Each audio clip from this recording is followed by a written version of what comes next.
ভুট্টা চাষি ভাইদের প্রতি জানাই আন্তরিক অভিনন্দন। আসসালামু আলাইকুম। আমরা যেহেতু সবসময় কৃষির সাথে সম্পৃক্ত আর কৃষি নিয়ে আমি বেশিরভাগই আপনার সাথে কথাবার্তা বলি, কিভাবে আসলে আমাদের কৃষক লাভবান হবে এই বিষয়ে কিন্তু আমরা অধিকাংশ সময় কথাবার্তা বলে থাকি। কিন্তু ইদানিং বৃষ্টিপাত না থাকার কারণে আল্লাহর রহমতে আমাদের এলাকায় যে ফসলগুলাই হয়েছে এগুলো অধিকাংশ ফসলই মারা যাচ্ছে।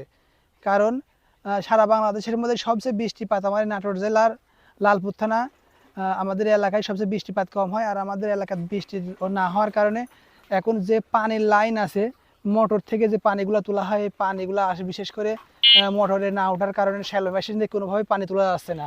আপনি দেখুন, এই দেখেন হচ্ছে এটা দেখাও হচ্ছে মেশিন দিয়ে পানি ওঠাতে পারছে না, এগুলো এখন বাজারে নিয়ে যাচ্ছে ঠিক করতে, নতুন নতুন পাম্প লাগানোর জন্য। কিন্তু নিচে থেকে যদি পানি না উঠে, আসলে পানি যদি লেয়ার শর্ট হয়ে যায়, তাহলে নতুন কেন, মহা নতুন হলেও সেটা ভালো হবে না। যেহেতু আমরা এখনো আসছি, দেখুন আপনি একটু এদিকে আসেন, দেখেন হচ্ছে ভুট্টার গাছগুলি প্রত্যেকটা গাছ রোদে শুকি মারা গেছে। দেখেন এর একদম শুকি মারা গেছে, এরপরে পানির অভাবে এটার কোনো ইয়া নাই। দেখেন একদম ইয়ে হয়ে গেছে, কিন্তু মোছাও হয়েছে। দেখেন প্রত্যেকটা ইয়াত মোছা হয়েছে, কিন্তু এটা পানি না থাকার কারণে, রস না পাওয়ার কারণে প্রত্যেকটা ময়ূরই আর যাচ্ছে। এখন কিন্তু সকালবেলা, এখন সকাল 9:30 10টা বাজে, এখন তো এই অবস্থা। তাহলে যদি বিকেল বেলা হয় তাহলে কি হবে?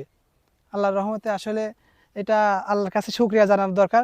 আল্লাহ আমাদের যেভাবেই হোক ভালোর জন্য এটা হচ্ছে হয়তো বা।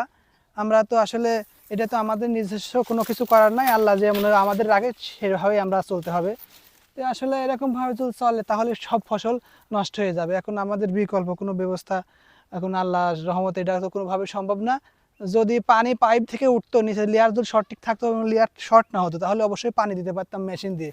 কিন্তু কোনোভাবেই মেশিন চালালে পানি উঠতেছে না। আপনারা যারা এই ভিডিওটা দেখবেন অবশ্যই আল্লাহর কাছে একটু দোয়া করবেন যে আল্লাহর রহমতে যেন অচিরেই খুব বৃষ্টি হয়, তা না হলে দেশের কৃষক যত ফসল আছে সব নষ্ট হয়ে যাবে এবং দেশে খুব ভয়ঙ্কর একটা অভাব আসবে, যাতে যেন কৃষক এটা উপকৃত হয়। আপনারা সবাই ভিডিওটা দেখবেন এবং শেয়ার দিবেন। সুরজ বীজ ঘর আপনাদের পাশে থাকে। আপনাদের অবশ্যই আমি ভালো কিছু জানানোর চেষ্টা করি। ধন্যবাদ। আসসালামু আলাইকুম।